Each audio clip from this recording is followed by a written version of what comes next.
कोई भी उधर गेट में 7 मिनट लगेंगे। आप बोलो जो मर्जी नारा पुरानी शिक्षा नीति बहाल करो, पुरानी शिक्षा नीति, अरे शिक्षा नीति फिर पुरानी शिक्षा नीति, पुरानी शिक्षा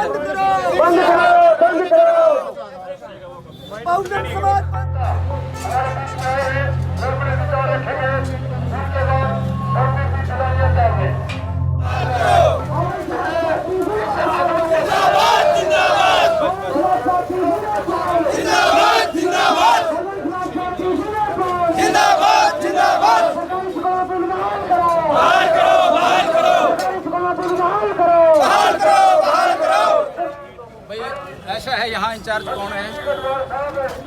इंचार्ज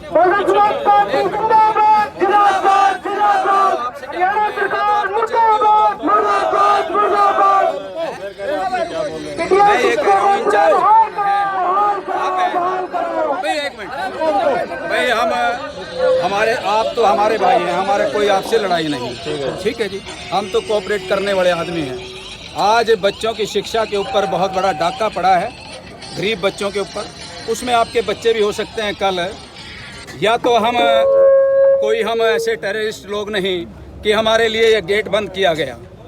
पहली बात तो बच्चों के स्कूलों के लिए गेट बंद कर दिए गए, और आप हमारी आवाज़ जो आगे तक पहुंचनी चाहिए, आपने ये भी गेट भी बंद कर दिए।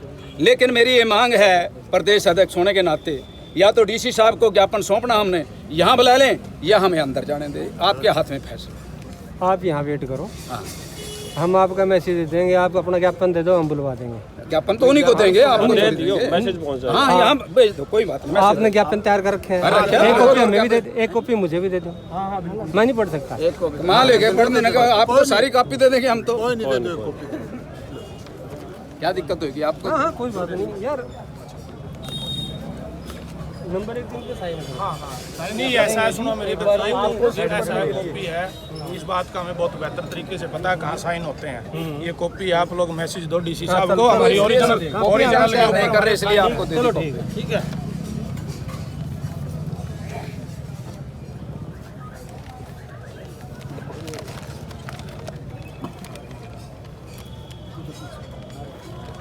एक मैसेज पहुँचवा दो ज्ञापन के बारे में, देख लो, यही है, एक मैसेज पहुंचा दो। अच्छा, किन को देना चाहते हैं? एसडीएम डीसी साहब को, डीसी साहब के बारे में। भाई राष्ट्रपति को भेजना, मैं तो डीसी साहब के माध्यम से चले जाए, ठीक बात है। क्यों तो आपको भी देके चले जाएंगे। पीछे हो जाओ, पीछे नारे लगाओ, एक इस तरफ हो जाओ, आप इस तरफ उस गेट को फ्री कर दो। देखो, बीजेपी सरकार मुर्दाबाद। डीसी साहब को बोलो कि बहुजन समाज पार्टी के राष्ट्रीय सचिव आए हुए हैं। ठीक है, प्रदेश अध्यक्ष जी हमारे। अच्छा, एक रिक्वेस्ट है कि अपने सभी साथियों इस गेट आ जाएंगे हमारे साथ, गेट बंद नहीं करेंगे। पब्लिक के लिए लड़ रहे हैं, इधर इस गेट को खाली छोड़ दो। आप बोलिए खाली, आप चिंता ना करो, आप बुलाओ डीसी साहब। हम इतनी बात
लंबी जेल है तेरी, कितनी लंबी जेल है तेरी।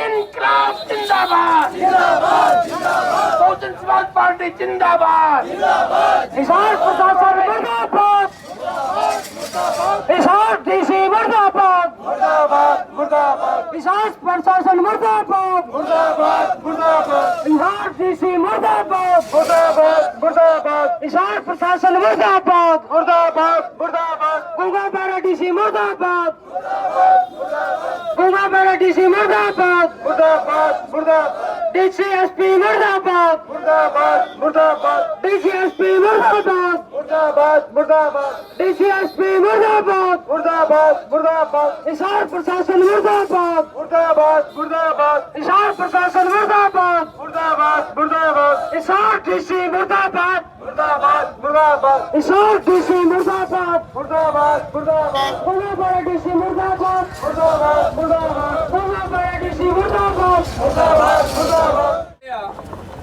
और ये हमारा डेमोक्रेटिक राइट है सरकार के अंदर।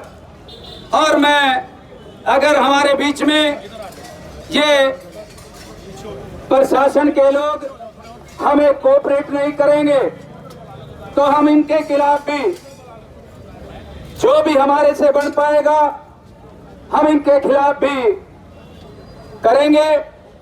सम्मानित साथियों, इन्होंने कहा था कि थोड़ी देर ठहर जाएं कि डीसी साहब को हम मैसेज दे दें। इनकी सीआईडी कितनी फेलियर है इस प्रदेश की और देश की। यहाँ तो पाकिस्तान अटैक करके चला जाता है, इनको सीआईडी नहीं होती।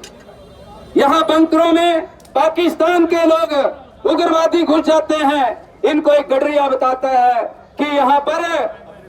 तो आज यहाँ पर हरियाणा के अंदर हम शांतिपूर्वक यहाँ ज्ञापन सौंपने के लिए आए, लेकिन यहाँ हम आकर 15-20 मिनट से खड़े हैं, लेकिन अभी तक डीसी साहब तक, प्रशासन तक बात नहीं पहुंची।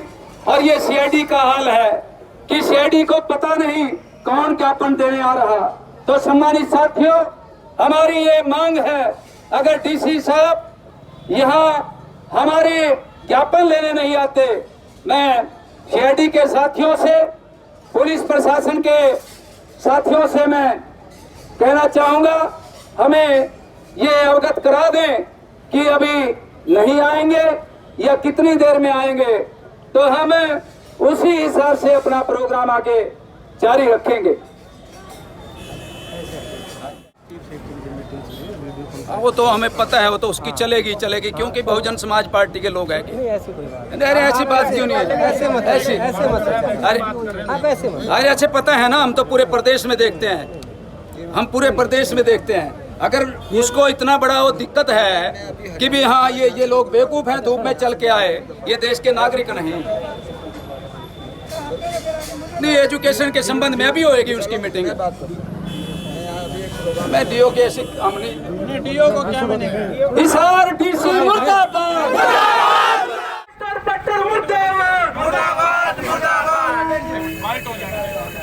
स्टार्ट है। हरियाणा भर में सरकारी स्कूलों को बंद करने का जो निर्णय लिया जा रहा है उसके खिलाफ आवाज उठ रही है और वो पूरे हरियाणा में तेजी से उठ रही है। और उसी आवाज को उठाते हुए इस समय बहुजन समाज पार्टी की तरफ से जो है एक बहुत बड़ा प्रदर्शन किया गया है और डीसी साहब को ज्ञापन भी दिया जा रहा है। इस समय एडवोकेट गुरमुख सिंह जी जो प्रदेश अध्यक्ष हैं हरियाणा बसपा के, वो इस समय यहाँ पर पहुंचे हुए हैं। राजवीर सिंह सोरखी प्रदेश प्रभारी वो भी यहाँ पर आए हुए हैं और इंजीनियर सीपी सिंह राष्ट्रीय सचिव जो है वो भी इस समय यहाँ पर आए हुए हैं। तो चलिए बातचीत करते हैं इनसे और इनका क्या कहना है और ये किस तरीके से इस नीति का विरोध कर रहे हैं और क्या चाहते हैं कि किस तरीके से क्या कुछ होना चाहिए। जी सर नमस्कार। नमस्कार सर, शुभ नाम आपका और आप क्या कहना चाहेंगे इस नीति का क्यों विरोध कर रहे हैं? Advocate Gurmukh Singh, state president BSP Haryana. मैं आपके चैनल के माध्यम से ये कहना चाहूँगा कि आज ये बीजेपी सरकार चाहे प्रदेश की है चाहे सेंटर की है, इन्होंने गरीब आदमी के जो बच्चे सरकारी स्कूलों में पढ़ते थे उन बच्चों को शिक्षा से वंचित रखने के लिए ये प्रबंध किए हैं। और अडानी अबानी से मिलकर सरकारी स्कूलों को उनके हाथों बेचना चाहते हैं। जिस तरह से पीछे आपने देखा कि इस देश का जो BSNL है उसकी एक भी ऐड सरकार ने नहीं की, लेकिन दूसरी तरफ प्राइवेट जो इनके प्राइवेट सेक्टर में जो ये संचार के माध्यम हैं उनकी ऐड देश का प्रधानमंत्री करता रहा और फिर उसको बेचने का काम किया, रेलवे को बेचने का काम किया, BSNL को बेचने का काम किया, ONGC को बेचने का काम किया, हिंदुस्तान पेट्रोलियम को बेचा, पूरे देश को बेच दिया। आज शिक्षा नीति को बेच दिया है और आज जो गरीब बच्चा पढ़कर इस देश के अंदर, प्रदेश के अंदर, इस समाज के अंदर अपना नाम रोशन करना चाहता था, लेकिन इस देश की, प्रदेश की सरकारों ने बड़ी हिडन एजेंडे से इस देश का, प्रदेश का जो शिक्षा प्रणाली को ख़त्म करने का काम कर रही। और आज आप देखते हैं कि सरकारी स्कूल जो 5 किलोमीटर से 7 किलोमीटर के दायरे में है, वहाँ से जो छोटी छोटी बच्चियाँ पढ़ने जाती थी उन स्कूलों को मर्ज करके आज 5 किलोमीटर से ज़्यादा डिस्टेंस पे स्कूल खोलने का जो रखने का काम किया। और आप देखें कि आज ये सरकार कहती है बेटी बचाओ बेटी पढ़ाओ की बात करती है। मैं आपके चैनल से बताना चाहता हूँ, चंडीगढ़ के अंदर कॉलेज के अंदर हमारी बेटियाँ, हमारी बहनें वहाँ पर पढ़ती थी। आपने देखा है वहाँ पर उन बेटियों की क्या सुरक्षा है कि वहाँ पर उनके SMS बनाकर और पूरे देश दुनिया के अंदर वायरल किए गए। और यहाँ पर 2-2 महीने, 4-4 महीने, 6 महीने की बच्ची भी यहाँ सुरक्षित नहीं, यहाँ पर उनका कत्ल होता है, उनकी असमत लुटती है। तो जो 5-7 किलोमीटर दूर जाएगी बेटियाँ बच्चियाँ, तो उनकी रक्षा सुरक्षा कौन करेगा? ये शिक्षा का सिर्फ कि उनके माँ बाप डर की वजह से उन स्कूलों में भेजना बंद कर दें, कहीं टीचर ख़त्म कर दिए, टीचरों को स्कूलों से हटा दिया। जिस स्कूल में साइंस है लेकिन वहाँ पर मैथ का और साइंस का टीचर हटा दिया।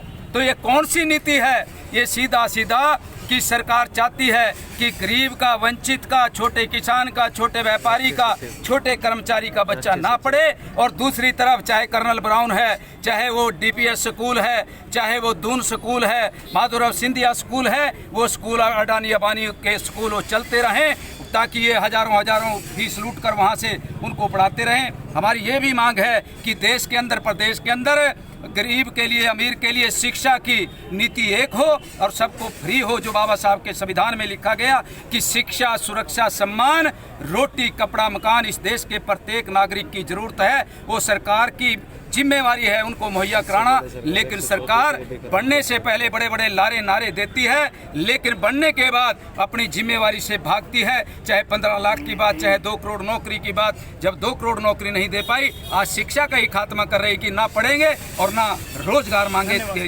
तो धन्यवाद। इससे पहले सरकार 134 से भी खत्म कर चुकी है और अब जो है स्कूल जो कम डिस्टेंस के ऊपर है उनको मर्ज करने की बातें कर रही है। तो आपको लगता है एक पार्टी, जो इतनी बड़ी पार्टी आप लोग चला रहे हैं, उसके अंदर से विरोध प्रदर्शन करने से ये मुश्किल जो है वो सुलझ सकती है? देखिए, हम इसको, जो हमारे सांसद हैं उसे पार्लियामेंट में भी उठाएंगे और राज्यपाल को भी इसका ज्ञापन अभी राष्ट्रपति को भी दे रहे हैं और राज्यपाल को भी देने का काम करेंगे। बहुजन समाज पार्टी एक अनुशासित पार्टी है, वो संवैधानिक तरीके से अपनी लड़ाई को लड़ना चाहती है और आज तक उन्होंने लड़ाई को लड़ी है और लड़ाई को जीत कर भी दिखाया है। तो इस देश के अंदर जो राइट टू एजुकेशन का फार्मूला है, जो प्रत्येक भारतीय नागरिक को इस देश के अंदर शिक्षा मिलनी चाहिए फ्री ऑफ कॉस्ट, मगर इस देश के अंदर गैर बराबरी की शिक्षा प्रणाली यहाँ लागू की गई है और उसके अंदर एक तरफ गरीब का बेटा पढ़ता है, एक तरफ अमीर का बेटा पढ़ता है। तो आज उनको ये भी रास नहीं आ रहा है कि भाई गरीब के बेटे पढ़ें, क्योंकि इस देश के अंदर अभी जो वर्तमान सरकार है वो सामंतवादी इस देश के अंदर लाना चाहती है। चंद लोगों के हाथ में सब पूंजी उन्होंने भेज दी है। अब उनको मजदूर चाहिए और मजदूर तभी मिलेंगे तब यहाँ के बच्चे अनपढ़ गंवार रहेंगे। तो उनका ये इन लोगों ने जो प्रणाली धीरे धीरे लागू कर रहे हैं कि शिक्षा से गरीब का बेटा वंचित रहे, तो उसके बाद क्या करेगा? मजदूरी करेगा। आज एजुकेशन लेके, उसने हायर एजुकेशन लेके वो अच्छे डिपार्टमेंट में IAS PCS अधिकारी बना, डॉक्टर, इंजीनियर बना, मगर जब गरीब के बेटे को के लिए इस तरह की प्रणाली बना दी जाएगी, जिस महिला को इस देश के अंदर, इस देश के जितने भी मनुवादी पहले यहाँ पे थे, उसमें शिक्षा से वंचित उनको कर रखा था। बड़ी मुश्किल से बाबा साहब डॉक्टर भीमराव अम्बेडकर ने इंग्लैंड के प्रधानमंत्री ने उस समय डिमांड रखकर ये सब बातें को इस देश के अंदर इनको शिक्षा का अधिकार दिलाया गया। क्या आपको लगता है एक दिन विरोध प्रदर्शन करने से स्कूल बच पाएंगे? एक दिन नहीं, बहुजन समाज पार्टी लंबे समय से शिक्षा को बचाने के लिए। तो अब तक आप लोग शिक्षा को बचाने के लिए क्या क्या कदम उठा चुके हैं हरियाणा में? आपकी जानकारी के लिए मैं बता देता हूँ, हमारी पार्टी हाईकमान के दिशा निर्देश पर जब सरकार ने पूर्व में 105 सरकारी स्कूल हरियाणा में बंद किए और तमाम जो सरकारी स्कूलों को मर्ज करने का कार्य किया है और जो टीचरों की पोस्ट कैप्ट की गई हैं, उसके विरोध में बहुजन समाज पार्टी पूरे प्रदेश स्तर पर हमारे हाईकमान के दिशा निर्देशानुसार पहले भी राज्यपाल महोदय और राष्ट्रपति महोदय को ज्ञापन सौंप चुकी है। वहीं बराबर जो पिछला पार्लियामेंट का सेशन जब चल रहा था, हमारी पार्टी के राज्यसभा के सांसद माननीय श्री अशोक सिद्धार्थ जी ने विस्तार से जो गरीब लोगों को, वंचितों को शिक्षा से दूर किया जा रहा है, उनकी शिक्षा, उन बच्चों के लिए शिक्षा के प्रबंध के लिए बड़ी मजबूत आवाज़ उठाई थी। और आज हम हमारी हाईकमान के दिशा निर्देशानुसार हमारे हिसार जिला इकाई की तरफ से हमारी पार्टी के राष्ट्रीय सचिव और दिल्ली और हरियाणा प्रदेश के प्रभारी माननीय सीपी सिंह जी और हमारे प्रदेश के अध्यक्ष एडवोकेट गुरमुख सिंह जी के नेतृत्व में आज हम शांति प्रिय तरीके से रोष प्रदर्शन के माध्यम से हम ज्ञापन देने के लिए आए हैं। और सरकार अगर हमारी बात को नहीं सुनती है तो बहुजन समाज पार्टी, हमारी सुप्रीमो बहुजन समाज पार्टी की जो सुप्रीमो है माननीय बहन कुमारी मायावती जी के संज्ञान में ला करके और हमारे जो प्रभारी हैं सांसद साहब माननीय सीपी सिंह जी और प्रदेश अध्यक्ष जी, तमाम जो हमारी प्रदेश की कार्यकारिणी चर्चा करके हम बड़े स्तर पर आंदोलन करने का कार्य करेंगे। और बहुजन समाज पार्टी किसी भी हद पर, किसी भी स्तर पर गरीबों के बच्चों को शिक्षा से वंचित नहीं होने देगी। सरकार 134 से पहले खत्म कर चुकी है। लगातार जो स्कूलों के अंदर अध्यापकों की संख्या वो लगातार घटती जा रही है, जिसका बहाना लेकर लगातार सरकारी स्कूलों को बंद किया जा रहा है। तो क्या एजेंडा है सरकार का? अगर मैं विस्तार से आपके बीच में बताऊं तो सन 2000 के अंदर एजुकेशन पॉलिसी ऑफ इंडिया के नाम से एक सर्वे हुआ, जिसको अघोषित रूप से अंबानी और आदित्य बिरला उस पॉलिसी के मेंबर थे। उन्होंने जो सुझाव दिए थे, उस समय देश में श्री अटल बिहारी वाजपेयी जी के सरकार में एनडीए की सरकार चल रही थी, हरियाणा में चौटाला सरकार थी। तो अटल बिहारी वाजपेयी की सरकार ने ये नीति बनाई और जब बीजेपी की सरकार चली गई तो कांग्रेस की सरकार ने इस नीति को लागू किया और पुनः आज बीजेपी की सरकार देश में लंबे समय से प्रदेश में चल रही है। जेजेपी और बीजेपी की सरकार, ये सभी के सभी, चाहे कांग्रेस हो चाहे बीजेपी हो, बहुजन समाज पार्टी को छोड़ करके तमाम जितने क्षेत्रीय दल हैं, सभी के सभी शिक्षा के विरोधी हैं, सभी सरकारी स्कूलों को खत्म करने के तुले हुए हैं। हरियाणा सरकार तो एक तरफ कह रही है कि 18,000 टीचरों की भर्ती की जाएगी और वहीं पर दूसरी तरफ स्कूल बंद करने का निर्णय ले रही है। क्या लगता है इन दोनों बातों को किस तरीके से समझते हैं आप? देखिए, सरकार का जो भर्ती करने का जब चुनाव में जाती है सरकार, उससे पहले प्रदेश में पूरा ढिंढोरा पीटती है कि हम बैकलॉग की वैकेंसी भरेंगे। लाखों की संख्या में बैकलॉग पड़ा है। हुड्डा सरकार ने भी एडवर्टीजमेंट निकलवाई, कहाँ भर्ती हुई आज तक? खट्टर साहब पिछले चुनाव में भी, चुनाव से 6 महीने पहले जहाँ रैली में जाते थे, हर मंच के ऊपर ये बात करते थे कि हम बैकलॉग भरेंगे। बताओ आप कितनी बैकलॉग की पोस्ट भरी गई? आज जो सरकार डाटा दे रही है, कल के न्यूज़पेपर में छपी है, 2 लाख के करीब बैकलॉग क्लास 3 और 4 का खाली है और क्लास 1 और 2 की तो बात ही अलग है, उसके ऊपर सरकार ध्यान नहीं दे रही। कौशल विकास बोर्ड के थ्रू जो ये भर्ती करेंगे उसमें कोई रिजर्वेशन पॉलिसी का प्रोसेस नहीं है। उसमें जैसे जिस तरीके से इन्होंने कॉन्ट्रैक्ट तौर पे भर्ती की थी, आउटसोर्सिंग 1 और आउटसोर्सिंग 2 में जो भर्ती की थी, पिछले दरवाजे से अपने चहेतों को भर्ती करके सबको पक्का कर दिया, वही ये सरकार अब आने वाले समय में करेगी। धन्यवाद सर।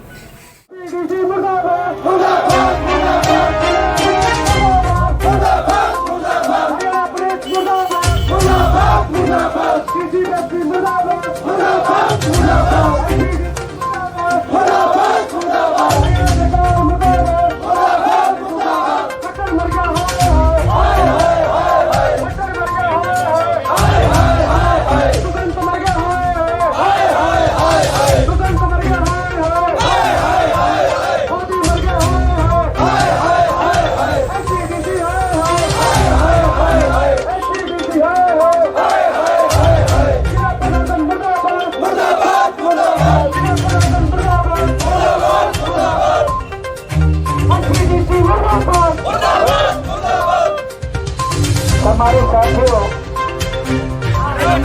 मौका तो दो। धमकी दे रहे हैं आप धमकी दे रहे हैं, रास्ते रोकोगे, धमकी दे रहे हैं आप।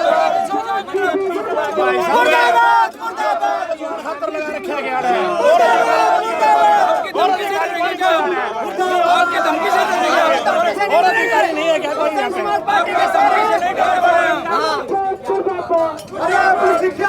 अंदर हो जाओ, अरे खुद बाहर आ जाओ, खुद अंदर हो जाओ। ये बात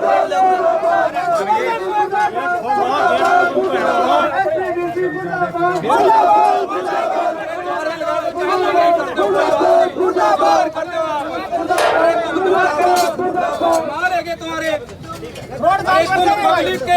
पब्लिक के भाई सारे रोड धमकी देते हैं आप लोग, पुलिस के होके धमकी दे रहे हो आप। ये सरकारी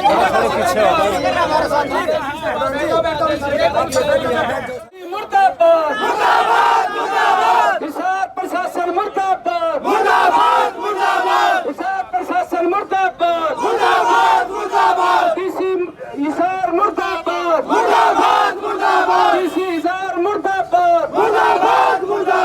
डीसी हिसार मुर्दाबाद, डीसी हिसार मुर्दाबाद,